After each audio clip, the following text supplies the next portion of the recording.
What's up, everybody? It's your girl Kiwana, and I am back with And Just Like That, Season 3, Episode 2, Rat Race. First of all, let's start. I know I'm in a totally different place. I'm at my brother's house. I'm out of town in New Orleans. So, I just come here to do my content. Second, I still have to give y'all 2 episodes of Moesha. I still need to give y'all, I'm going to give y'all BMF after I give y'all And Just Like That. I think I owe y'all Never Ever Met. But I'm gonna try to do all it because I have, stuff going on, and so I really want to still be able to give y'all good content. And as an extra video, y'all, my nephew, he found out I was a YouTuber, so y'all, he wanna just talk on my YouTube channel. So it's gonna be me and my nephew just talking, okay? That's later though. That'll be later on. Anyway, so before I start, y'all make sure you like, comment, and subscribe to my channel. Click the notification bell button so you can be updated on every video that I drop. Y'all make sure we are liking the videos so we can kind of stay in the algorithm of things. Like, y'all know that would be good for me. So here we go. Without further ado, And Just Like That, Season 3, Episode 2, Rat Race. First, I really want to say it was a lot of foreshadowing. As I stated in the last episode, it really wasn't like a foreshadowing, but for me, I just was kind of giving my thoughts, and I feel like this is the foreshadowing of the end of Carrie and Aiden, and I think she's gonna get that apartment back. I'm telling you, she don't like it. Like, she only did it for him. Like, everything I told y'all, everything she doing for him. Like, it's funny how we alter our whole entire being for other people, but then when you look on the other side, they're not really giving the same as if we're giving. It's just something I wanted to throw out there, okay? So the episode starts with Carrie, y'all. She meeting up with Lisette. Y'all remember Lisette was the one she gave that apartment to. Y'all remember. And Carrie tells Lisette about her house and how much she loves it. And I know she loves the house. She like it a lot. She said, she talks about the history of it and how she imagined like women, like in the way back when, how she envisioned how women from back then were living and being in that home. But again, I feel like she don't really like it. Not like that, okay? That's just me. So Lisette is frustrated about the whole dating debacle. She says her dating life is basically in her phone. She tells Carrie that she's lucky to have Aiden, but to me, I don't feel like Carrie feels lucky. But she didn't say anything. Of course, y'all, Carrie just gonna keep on trucking and keep on moving. Lisette said she was basically tired of having phone relationships, which means dating apps, texting, typing, but nothing really tangible. So I do understand that, So in it, then Lisette tells Carrie, basically she invited her here to give her a necklace. Now it was a really pretty necklace. It was something that Lisette made for her, and it was in honor of her old apartment. So on the necklace it had 245, which was the address number, and it was her old address, 245. I'm sorry, did I say 245 East 73rd Street, right? Again, foreshadowing. This, for me, I feel like it's foreshadowing. She made it. She said she made it for her because she know how much Carrie misses, and she actually loved that apartment. So in the next scene, this guy comes over with the phone, and remember when Lisette threw her phone, she threw it up and hit somebody with it, but she never got up to actually go get the phone. So Alex comes over to Lisette and introduces himself to both Lisette and Carrie, but it almost felt like he was trying to flirt more with Carrie, but she was, how you see it, but you just don't pay attention. Like, she was just like dodging it, like, oh, okay. And so he actually offers to buy them a drink. So in the next scene, we see Charlotte and Lisa coming out of school. Uh, they walk up on the other parents talking about the new college counselor. And they were talking about the college counselor that the parents wanted because she's so good at her job. She's so good, they call her the finger. Like, she can get your kids, apparently this lady can get your kids in the top Ivy League schools, okay? And so the principal wants to hire this new counselor.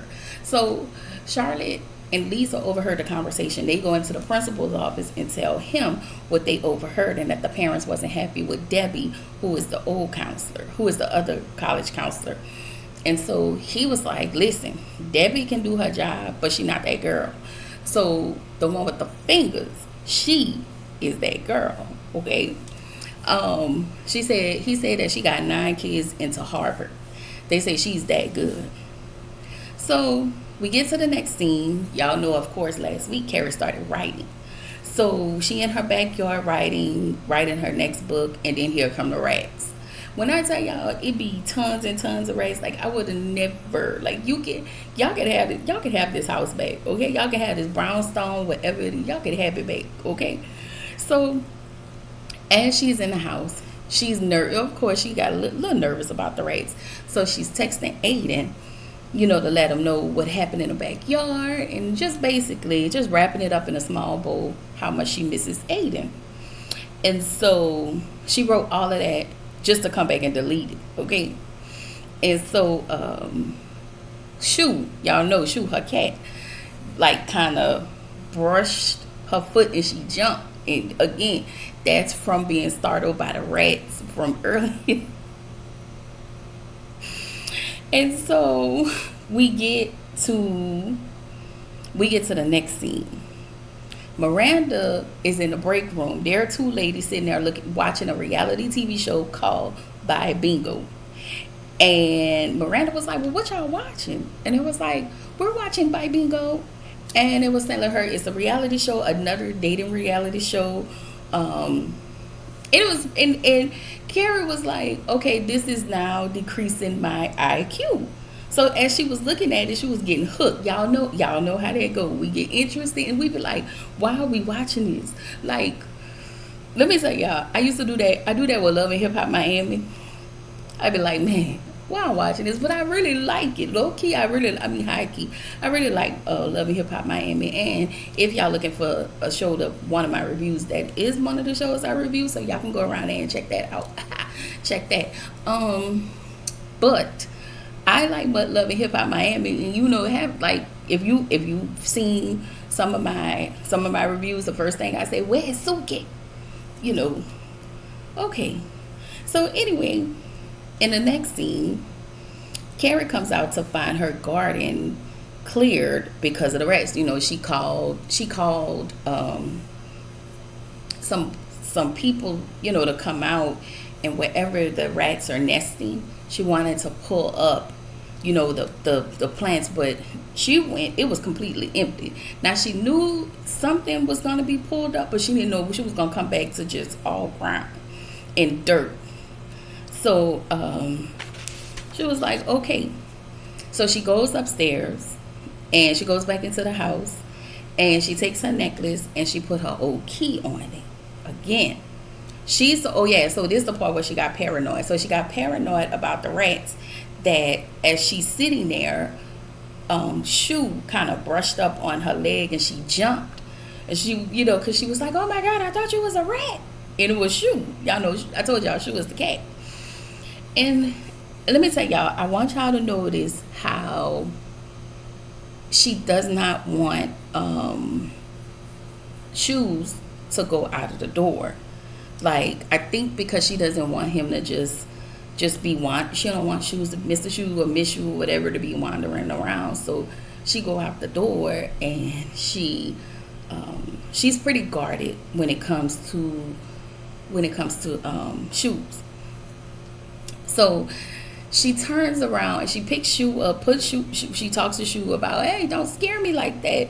I thought you was a rat. Kisses Shoe, put it down, like really, really cute.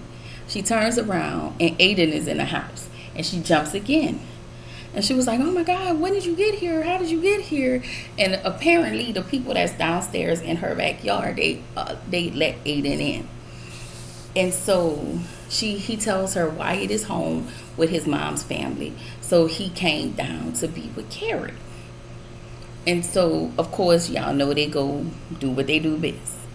In the next scene, we see Charlotte and Anthony. They're walking. He actually shows Charlotte his business. Y'all know he have the little fireman deliver, I want to say it's bread or something, fresh bread. And now he has a building, his own brick and mortar. But he actually called it a dick and mortar. I don't like it. I love Anthony. Anyway, Charlotte was like, oh my God, you're just now telling me this. And Anthony was like, well, baby, you be so busy, I can't even catch you. So it has been happening for quite some time. However, Charlotte has been in her own world. And speaking of Charlotte, baby, we're going to get to Lily next. All right. So Carrie is at the Nook. It's a small Nook. Look, y'all know the little one that's connected. The house has so much age in it that they have like the little small Nook that's connected to the wall and 2 chairs, which is it just seemed like so Carrie. So Carrie tells Aiden there are times that she want to talk to him, but she feels like she can't. He tells her that he was upset, when he was here. He felt guilty when everything happened with Wyatt, and that he wasn't there to be with Wyatt. And I just want to say, Wyatt need his ass whooped, okay? And that's just the bottom line. He want to do whatever he want to do, and he using whatever they got going on to run him up. Anyway, I think it had a lot to do with I think it have a lot to do with, I think they divorced. I don't know if him and his wife, but still, that has no bearings on him. But kids tend to act out. I don't know. So, but overall, even though he's taking care of his son, which is very commendable, that has no effect on Carrie. And I feel like her life is stopping so she can be in support of Aiden. That's not okay to me. So anyway, and that's another thing. Sorry, that's another thing.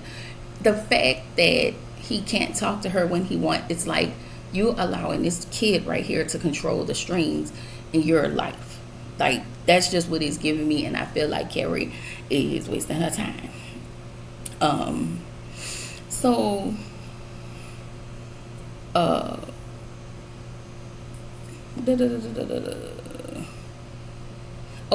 So he assures her that, it's okay. Like, I hear what you're saying. You can still text me. Like, we can still have, you can text me no matter how big or small it is. And he tells her, you can call me if it's important. And for me, like, that just kind of, again, it's a limit to your relationship, and everything is based around your son. It's not a problem, but don't drag me in this. That's all I'm saying.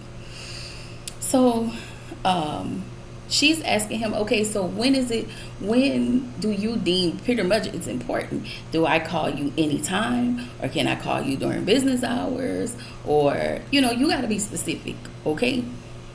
So that's it. That was that.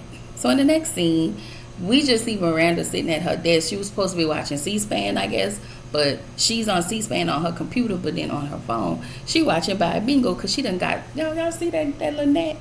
She done got sucked into Buy Bingo, all right? So in the next scene, we see Carrie, Seema, and Miranda. They're out, and Carrie talks about the table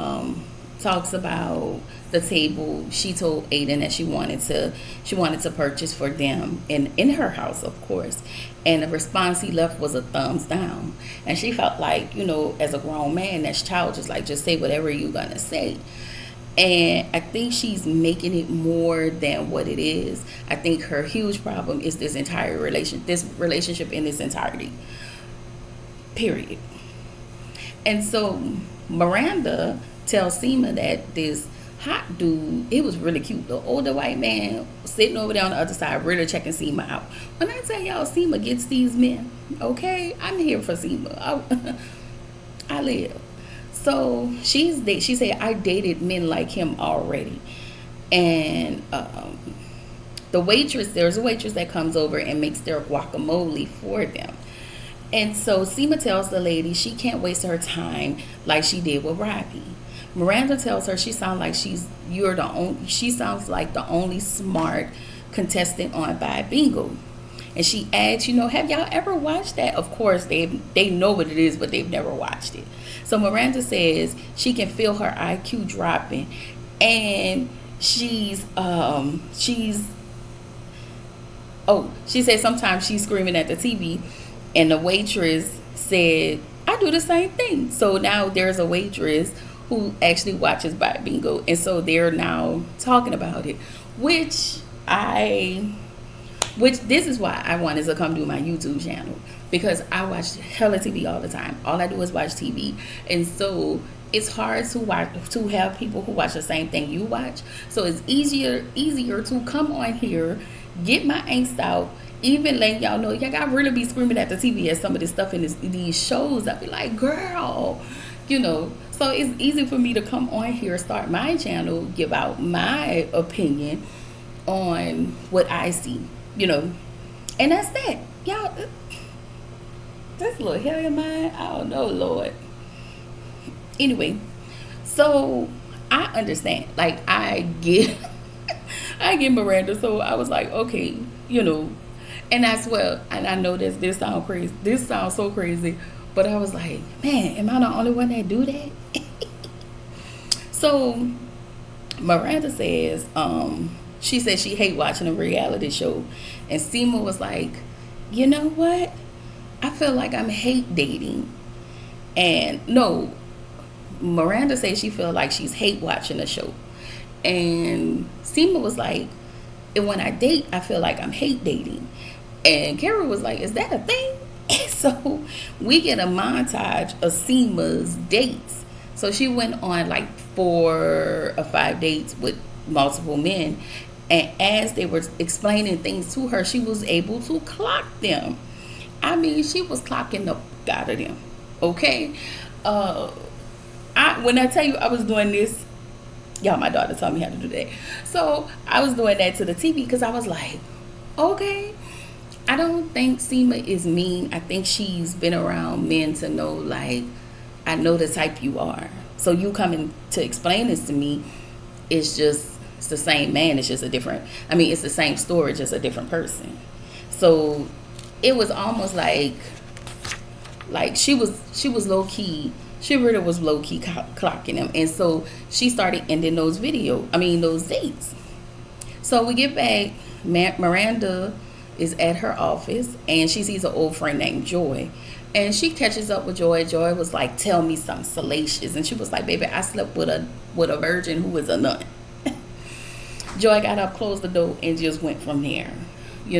She was like, "No, did she say salacious or scintillating? I think she said scintillating." So Joy was like, baby, I want to know the tea.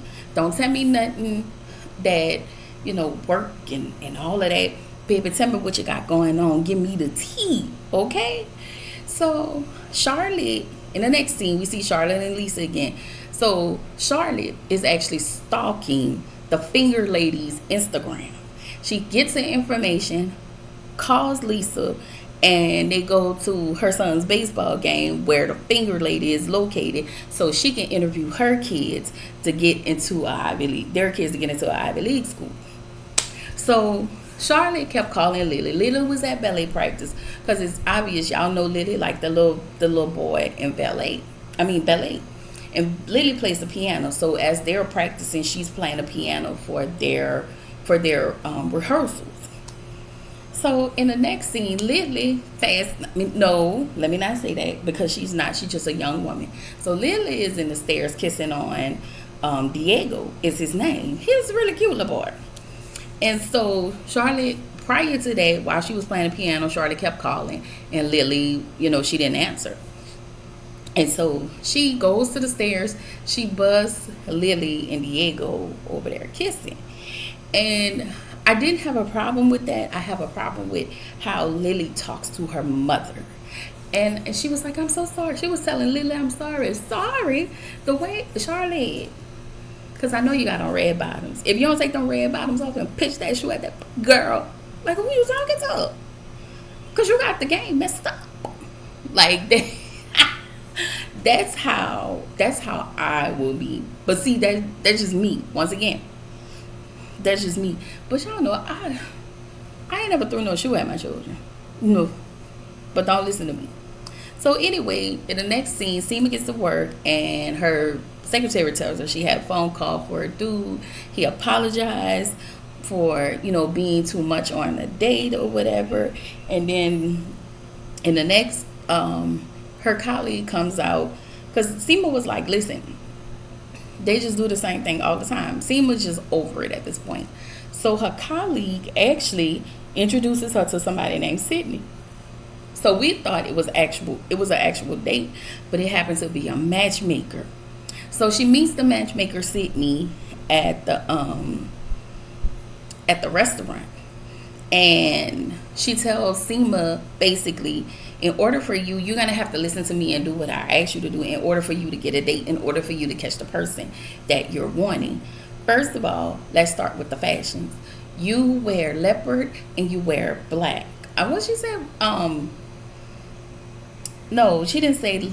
She did say animal print, and I forgot the other one. And so she was like, you need to wear pastels. You need to wear lighter colors. And Seema not that girl. She's not. Carrie and Charlotte wear pastels. Seema does not. Okay. She ordered food for Seema, something that she pretty sure that Seema was like clocked everything about Seema.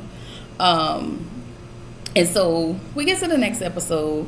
Carrie comes out. She asks the exterminators, she don't want to see rats. She was like, listen, I don't want to see no rats no more, nowhere. Like, plug it all up. I don't know what you got to do, but you're going to have to do something when it comes to these rats, because I don't want to see animal rat. Especially probably for the amount she paid to live in her brownstone. No, ma'am, Pam.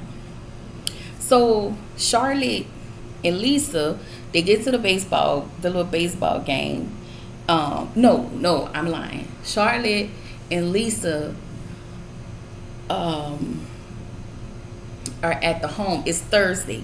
So after they talked to the finger lady, they went to go find their children, which Lisa went to go find her son in rugby practice. Charlotte, when she busted Lily up in them stairs. So they had them to be available. Y'all need to be available Thursday to talk to this college recruiter, counselor lady. So we're here. They're both are in that office with the college recruiter lady. And she leaves out, she's the recruiter lady, finishes with them, steps out for a moment. And so they walked in, it was like, oh my God, how was everything? They standing outside, pacing, just being very nervous. So when the finger lady leaves out, they go in and they're like, so it was like, well, what happened? What happened? And so that finger lady got them so on edge. Like, they're like, oh my God, she said that this lady really warped their minds in such a negative way that their anxiety is up now. Lily was hyperventilating, and Lisa's son was laying on the sofa like he was in a therapist's office. And so Charlotte was like, you know what? Don't worry about nothing. She said, F her. And as Charlotte was saying that, the lady was like right there at the door. So then the lady was like, she walked out. But ma'am, you came in and offended these people kids based on your opinion of them, and you're mad because their moms is mad because all she wants you to do is help them to get into a good school. So in the next scene, Seema meets with this guy named Jake, who actually sounds like a people pleaser. Seema tells Jake this isn't his, he was like, I'm glad I finally got to know the real you. So Seema was like, well, this not the real me. And she was like, she tells Jake who she really is and how she really would have handled the date. And Jake was like, well, excuse me, I just need to go to the restroom. Well, of course, Jake ain't coming back. He didn't like the real Seema. So Sydney sees all of this. She comes out and she sits with Seema and she was like, listen, Jake just texted me and told me he was leaving. And so Seema, he was like, Seema tells Sydney, like, you want me to be somebody that I'm not. I am who I am. And I wasn't mad about that. I don't think that Seema needs to tone it down. I think that, she needs to find somebody that's compatible with her. And it seems that Jake was not. Like, all he did was talk about himself. Seema would have told him, he people pleases and all of that. And it just seems as though life was about Jake. And so, So Seema tells Sydney about herself, and Sydney gets up and leaves. No, Seema tells her about herself, and then she gets up and she leaves. And she tells Seema, the last person who told me this, they were still single. Seema was like, girl, go to hell. Okay? So Miranda asked Carrie to go back to the Mexican spot with her. And Carrie was like, you know what? I know you're trying to use me so I can be your reality TV beard, so you can come, so you can talk to this lady about this TV show. She was like, no ma'am, no Pam, don't have me to come back no more. And so it seems as though Miranda actually liked the waitress. Like, we look at the same show or whatever. It just, I guess Miranda was getting a vibe, thought she was getting a vibe from her. And we find out that the waitress is married, she's straight, and she got kids. So,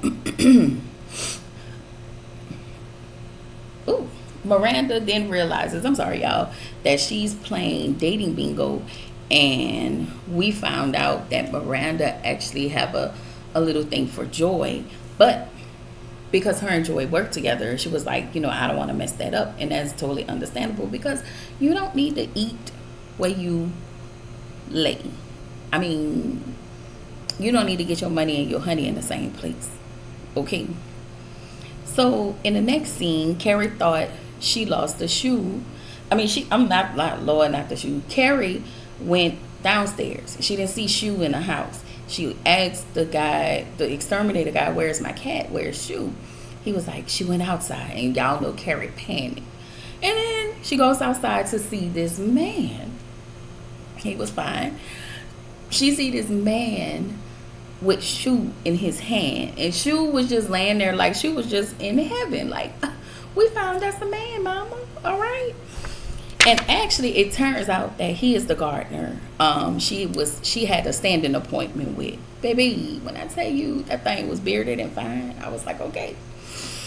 And so she read his shirt, y'all. And his shirt said dead weight, W-A-I-T. She asked about the shirt. He was like, well, I don't know you like that to tell you what my shirt means. So they get in the house. She go downstairs. He looks at her garden. And he was like, what the hell happened? He didn't say that, but he said something else. And so she just kept staring at his shirt. And she was like, well, since we know each other, can you tell me what the meaning of the shirt is? So he tells her that this was the name of his band he started in high school. And he said, we didn't get anywhere, but my shirt did. So apparently he opened up a t-shirt business in his junior and senior high school year. And I was like, that's kind of, breaking up the brick and mortar. And so, which was really good. I want to say that may have had him to open up his landscaping business, because he is the landscaper. He's the gardener. So he asked her, he said, hey, what is your ultimate vision of this space? And this is where I told y'all, I'm telling y'all, just context clues. She was like, she didn't know. And she actually liked the space the way it was prior, to what was happening. And he tells Carrie what is meant to be has the space to show up. And Carrie, they just stare at each other. Carrie narrates out with her writing. And again, she's talking about the writing piece. She's writing from the 1930s. But overall, I think she's really placing herself in the 1930s, how she think that a particular woman was living in that house. And this is where the episode ends. And I want to say, it feels like the space that Carrie is in her room when it comes to being upstairs, it almost somehow resembles her last apartment. Yeah, that's all I wanted to say. It was really good, y'all. I feel like I got so much content to put out there because of all of these shows and with me not being home. But anyway, that's all I wanted to bring to y'all. I'm gonna bring y'all BMF shortly. Again, I've been watching BMF since season 1, but because I'm still a little new to YouTube, this will be my first time actually reviewing BMF. Yeah. So just let me know, drop down in the comments and let me know what y'all think. Bye.